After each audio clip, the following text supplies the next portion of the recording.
76% of Americans live paycheck to paycheck. 64% of Americans that have businesses break even or lose money. Most people don't have any money and have accepted the fact that they don't have any money. They don't have any leftover money. They're fearful of money constantly.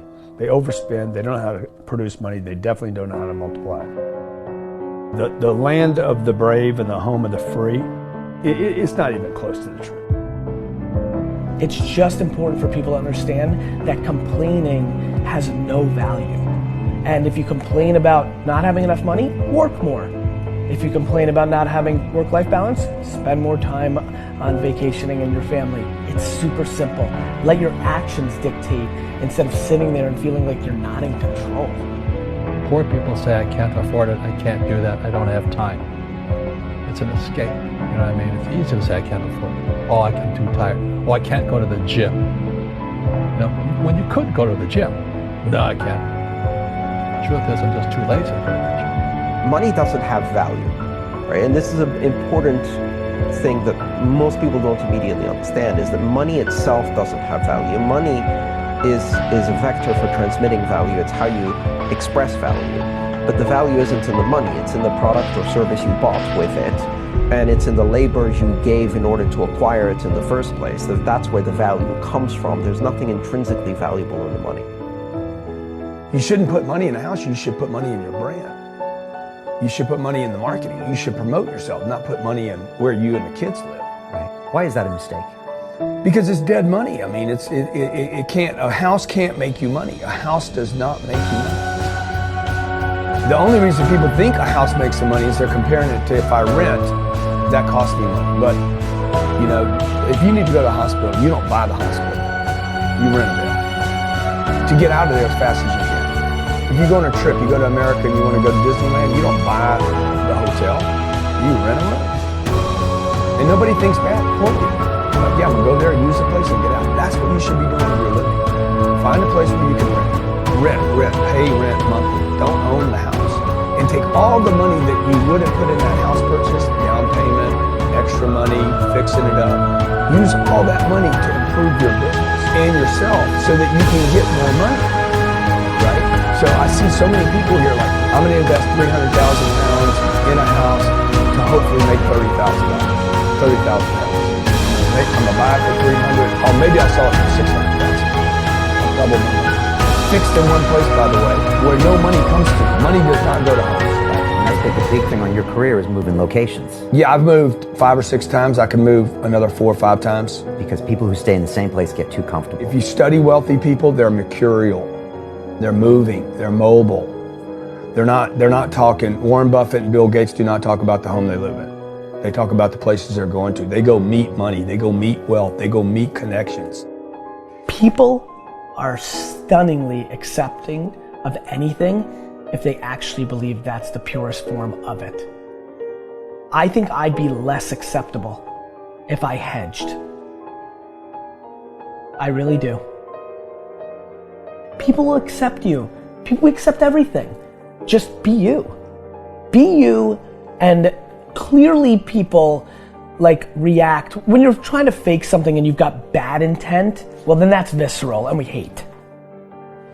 But I actually think we don't give love to the person that actually knows they have it and they're trying to fake it to conform. Hence why I won't adjust to this market all the way, because I don't think I'll be respected. I know what my intent is, so why would I be scared? I want to build the biggest building in town. That's who I am. And you know how I want to do that? By building the biggest building in town. And a lot of people want to build the biggest building in town, and you know how they want to do it? By tearing everybody else's building down. Poverty is passed on. It's taught in your families. And middle class is taught in families. And so the people right now who are sitting at home, who are struggling financially or worried about money or unhappy, they may be making a lot of money, but unhappy with what they're doing, it was probably taught to you. You know, your superego was taught, get a job, work hard, or you'll never be rich, or the rich are evil, or whatever. And until you change your mindset, Correct. Money won't help you, right? Correct. And we see that with people that win the lottery, people that make more money, they still have the same problem. Right. Because they have that poor man's soul. Right. If you're poor, you'll always be poor. That's really hard for people to understand. Yeah, the money will disappear that fast. Just like most pro athletes, they make millions of dollars, and but 65% are bankrupt 5 years later. It's because they come from poor families. Now you tell them that, they get very angry at you. It's not, it's the rich fault. It's you guys ripped me off, and government ripped me off. But unfortunately, what Mr. Lipton was saying, it's passed down genetically. That's the frightening thing. And it's interesting when you commit to something, little gifts just start automatically showing up. It's a phenomenal thing. It's happened my whole career. When I fully commit, somebody will bring me something.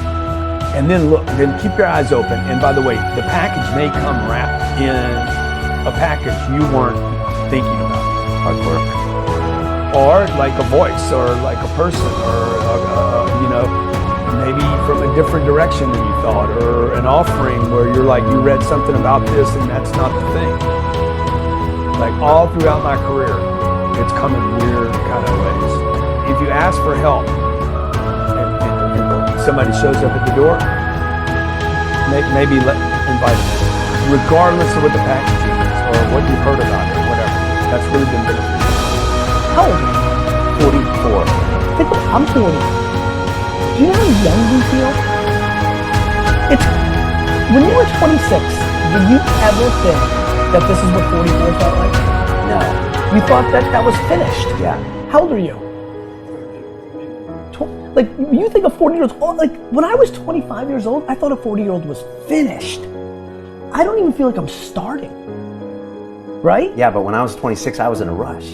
I understand. And all of those guys and girls on the streets last night, when you say that to them, like their face kind of goes blank, because all the stuff they watch, MTV, music is this, it's all about the bling now, and the this now, and the this now. And MTV's tamed. You start following people on Instagram, and it's a disaster. They're all pushing, like, it's all about champagne and private planes, and you can get it too, and just sign up for my course, and everybody's falling for it. So I'm coming out, and first of all, I want to be historically correct.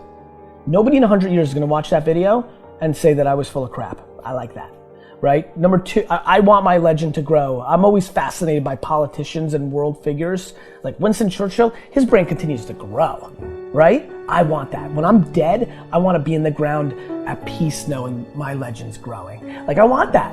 I want that in the business world. And so I'm giving real advice, and real advice looks like this. When you're 19 and you can spend 7 full years learning your craft, meeting people that are mentors, being patient, and you wake up and you're 26 years old, you have your entire life in front of you, and you've done great foundational work to go on and then be successful. I have bad luck too. I've had financial crashes. I've had people stab me in the back, but they're all good because I grow from it. That's spirituality. Right? People who are afraid of making mistakes, like they teach in school, they don't ever grow. Because spirituality is there's good and there's bad, there's right and there's wrong, there's up and there's down. Most people only want to be right. They only want to be positive. Well, you can't have that. That's not reality. And the average person, the reason they're poor is they haven't failed. They play it so safe. They haven't made any mistakes like they taught in school. That means they don't learn anything. That's why the school system's actually fundamentally corrupt. It's anti-education. Don't make mistakes and don't ask for help. And if I didn't ask for help, I have my accountants, my attorneys, my bankers, and all that. I go into business like a rugby team. Boom, boom, and we kick butt. But the average guy is standing there, I'm an A student, I'm going to do this all on myself, and a bunch of rugby players run you over, and you go, well, they're not playing fair. You know what, you're playing stupid. You should have a team. You should have accountants, attorneys, and bankers, and all that stuff. But that's not the game I want to play. I said, then don't play the game. The game of business is played with accountants, attorneys, bankers, hate to say it, politicians. You gotta know the game. Like, I don't want to hustle. I want to prosper. I don't want to grind. I want to create a machine that monetizes. I'm not shameful of money. I want money. I want a lot of money. I want to give money away. I want to raise a lot of money. You can't do that if you're